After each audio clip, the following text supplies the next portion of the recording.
मेरा तो यही कहना है, प्रभु को ही अपना कंफर्ट जोन बना लो, देखना बहुत सुकून मिलेगा।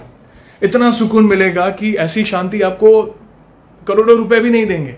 जय श्री राम दोस्तों, कैसे हो आप? आज के व्लॉग में आप सभी का स्वागत है। मैं हूं आपका दोस्त जयेश वाघेला। दोस्तों, आज मैं फिर से एक और Q&A सेशन के साथ वापस लौटा हूं। आपके रैंडम सवाल जो आप मुझे पूछते हैं इंस्टाग्राम पर कमेंट के माध्यम से और ईमेल के माध्यम से, रैंडम सवालों के जवाब जो ज्यादातर पूछे जाते हैं पिकअप करके उनके आंसर्स आज सभी को देने वाला हूं। तो वीडियो को आखिर तक जरूर देखिएगा, पसंद आए तो लाइक और शेयर जरूर करिएगा और नए हो तो चैनल को सब्सक्राइब करें, बेल आइकन को दबाइए ताकि आने वाले नए नए इंटरेस्टिंग ब्लॉग हमारे फैमिली से जुड़े आप सबसे पहले देख सकें। दोस्तों, सबसे पहला सवाल जो अलग अलग तरीके से भक्त मुझे पूछते हैं, जिसका मैं एक कॉमन आंसर देना चाहूंगा आज आप सभी को। एक भक्त ने, पता है मुझे क्या पूछा? एक भक्त ने मुझे पूछा कि जयेश भैया, किसी ने कहा है कि सुबह सुबह हनुमान चालीसा का पाठ नहीं किया जाता, यानी अर्ली मॉर्निंग।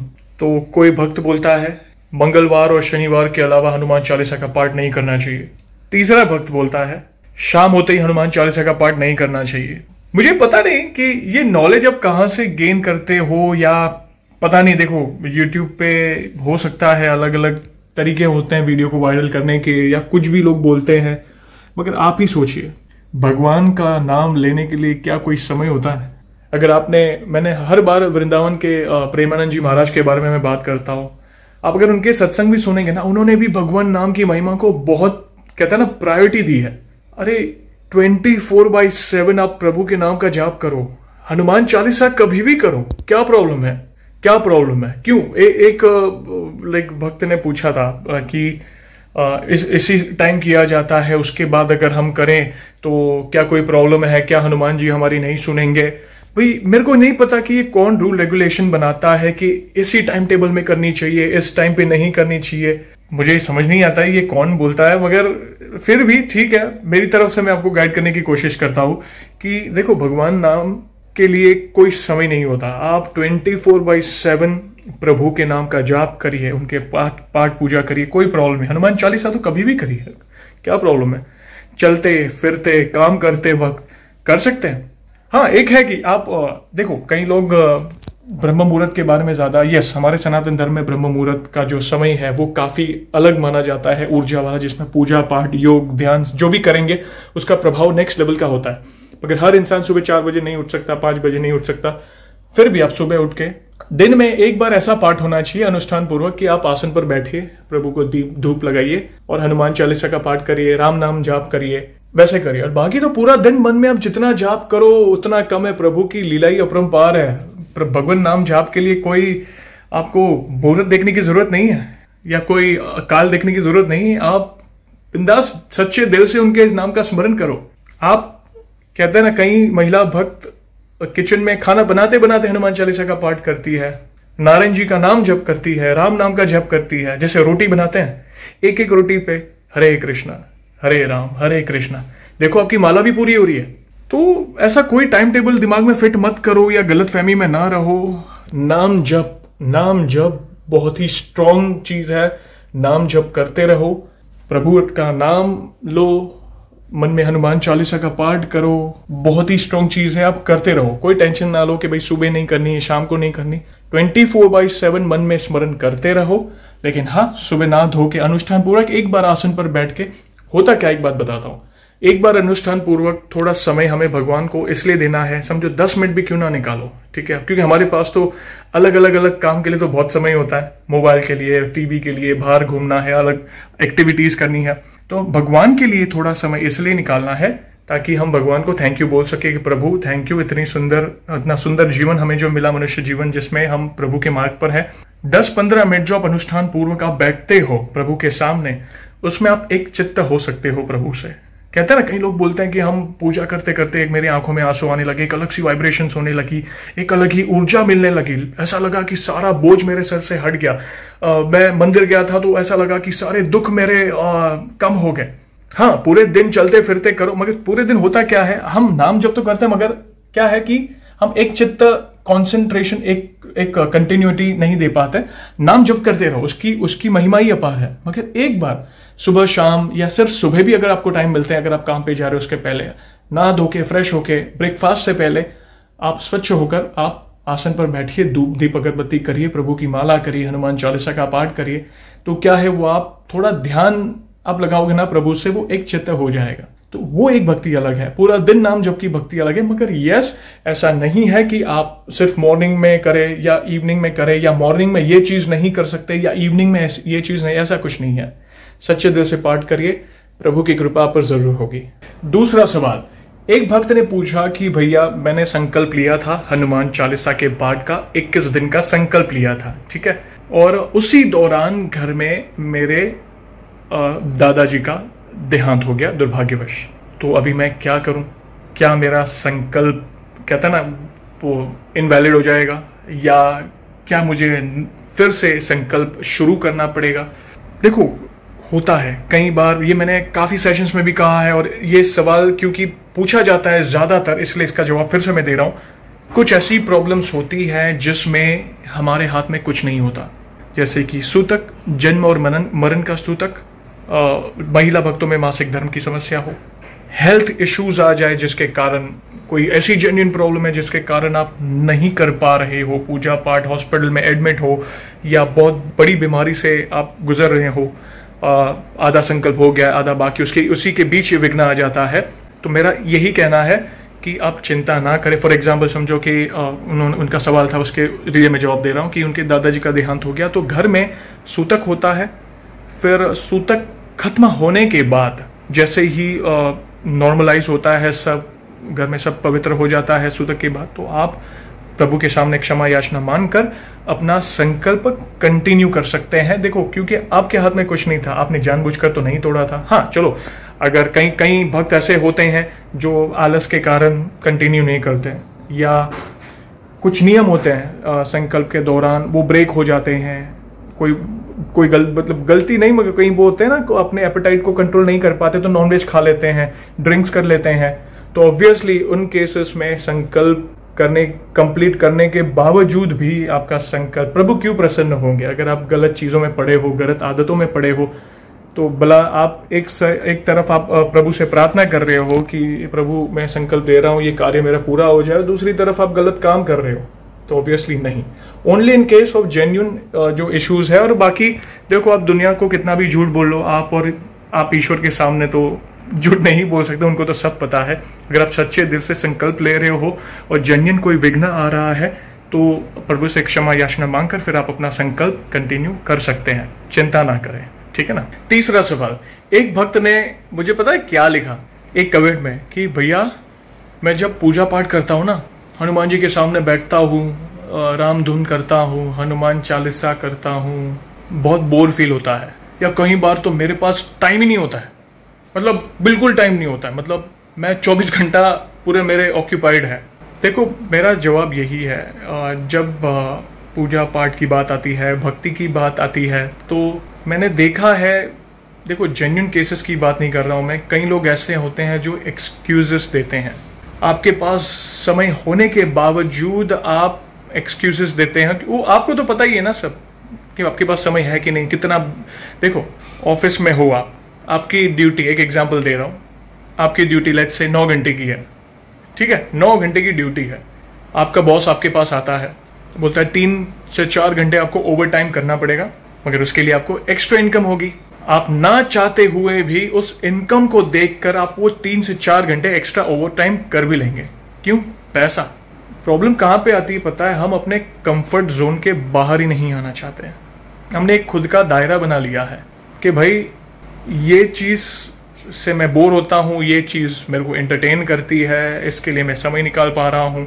ऑफिस में ओवर टाइम भी है, मगर पैसा मिल रहा है तो मैं ओवर टाइम भी कर लूँगा, चाहे वो जॉब में कितना भी प्रेशर हो, चाहे वो बॉस आपको कितना भी भला बुरा बोले, या जो भी है, ठीक है, आप समय निकाल लेंगे।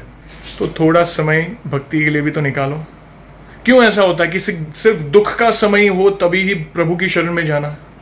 ये क्या कहीं लिखा हुआ है क्या? ऐसा नहीं है। जिनकी सत्ता से आपने जन्म लिया है ना इस पृथ्वी पर, उनके लिए थोड़ा समय निकालो कि एटलीस्ट उन्हें थोड़ा धन्यवाद कर सको। तो प्लीज आलस ना करें, एटलीस्ट 10 से 15 मिनट निकालो, कम से कम 10 से 15 मिनट निकालो। देखना जीवन में आपके परिवर्तन आने, वो भी सकारात्मक परिवर्तन आने शुरू हो जाएंगे। आपके लाइफ में आप इंटरनली इतने स्ट्रांग हो जाओगे, क्योंकि देखो उस सिचुएशन में देखो जब आप सच्ची भक्ति करते हो ना, आप टोटली 100% डेडिकेटेड होते हो कि जो करना है प्रभु ने करना है, मैंने सब कुछ उनके हाथों में दे दिया है, सुख दुख जो भी हो, मतलब आपका जो मेंटल बैलेंस है ना वो स्टेबल रहेगा। तो थोड़ा कंफर्ट जोन के बाहर आइए, मेरा तो यही कहना है, प्रभु को ही अपना कंफर्ट जोन बना लो, देखना बहुत सुकून मिलेगा, इतना सुकून मिलेगा कि ऐसी शांति आपको करोड़ों रुपए भी नहीं देंगे। प्रभु को अपने कंफर्ट जोन के बाहर निकलिए, थोड़ा टाइम टेबल बना लीजिए, थोड़ा समय प्रभु को दे। देखो काम तो करना है, एक्स्ट्रा काम के लिए कितना समय मिल जाता है हमें, आज स्मार्टफोन है हर एक के पास, हम ऐसे रील्स देखते हैं टिकटॉक पे, इंस्टाग्राम पे, कितना समय, एक एक घंटा ऐसे निकल जाता है, मोबाइल पे गेम्स खेलते हैं, समझ रहे हो। तो ये थोड़ा ध्यान रखें, पूरा दिन आप अपने कर्म में लगे रहें। ऐसा नहीं कि जीवन को एंजॉय ना करें, एंजॉय करें, घूमे फिरे, सात्विक भोजन खाए, सब कुछ अच्छा करें, मगर थोड़ा समय प्रभु के लिए निकालिए। देखना प्रभु के कंफर्ट जोन में रहोगे ना तो बहुत अलग ही सुकून मिलेगा आपको, क्योंकि लोग देखो आज रोजमर्रा की जिंदगी में चाहे कितने भी पैसे कमा ले, सुकून नहीं मिल रहा है। स्पेशली अगर आप देखें वेस्टर्न कंट्रीज में, देखो प्रॉब्लम क्या है, वहां पे लोगों के पास सुकून नहीं है, हैवी लाइफस्टाइल है, सब कुछ अच्छा है, सब कुछ, मगर सुकून नहीं है। आज देखा आपने फॉरेनर्स भी, अगर आप कहीं भी आप वृंदावन जाइए, ठीक है, तो वहाँ पे काफ़ी फॉरेनर्स मिलेंगे जो हिंदुइज्म अपना रहे हैं, सनातन धर्म को अपना रहे हैं। क्यों? क्योंकि वे सुकून की खोज में आए, और जब उन्होंने सनातन धर्म को जाना तो उन्हें पता चला नहीं 100% सुकून है यहाँ पे। तो ये प्रभु एक ऐसा पीस दे देंगे ना आपके अंदर, जो आपका मन भटकता है ना वो स्थिर हो जाएगा। तो इस बात को आप जरूर नोट करिएगा, कभी भी आपको भक्ति करना बोरिंग नहीं लगेगा, ठीक है ना। लास्ट सवाल, पर बहुत ही इंपॉर्टेंट सवाल, जिसके कारण लोग भटके हुए हैं। एक भक्त ने क्या लिखा पता है, मैं बहुत भक्ति करता हूँ, बहुत भक्ति करता हूँ, मगर मैं नॉनवेज खाता हूँ, ड्रिंक लेता हूँ, सब कुछ करता हूँ, मगर मैं ध्यान देता हूँ, मैं नियम का पक्का हूँ, मैं पूरा ध्यान देता हूँ कि मैं मंगलवार और शनिवार के दिन नॉनवेज नहीं खाता हूँ या फिर ड्रिंक्स नहीं करता हूँ। मुझे लॉजिक पता नहीं चला, अगर हम पूरा हफ्ता नॉनवेज खाए और मंगलवार के दिन ना खाए तो क्या हम मतलब पाप नहीं कर रहे हैं? तो ये मैंने वही बोला, लोग अपने कंफर्ट जोन में रहना चाहते हैं, नियम अपने हिसाब से ही बना रहे हैं कि भाई मैं मंगलवार को नहीं खाऊंगा, कोई बोलता है मैं गुरुवार को नहीं खाऊंगा, कोई बोलता है मैं सोमवार को नहीं खाऊंगा, बाकी तो भाई अब जो 6 दिन खा रहे हो, किसी को मार के, पका के, उसे काट के, जो पीड़ा से वो बेजुबान जानवर गुजर रहा है, सोचो अगर आप उस सिचुएशन में रहते हैं, कोई आपको मार के खाता, काट के खाता, मत करो ऐसा।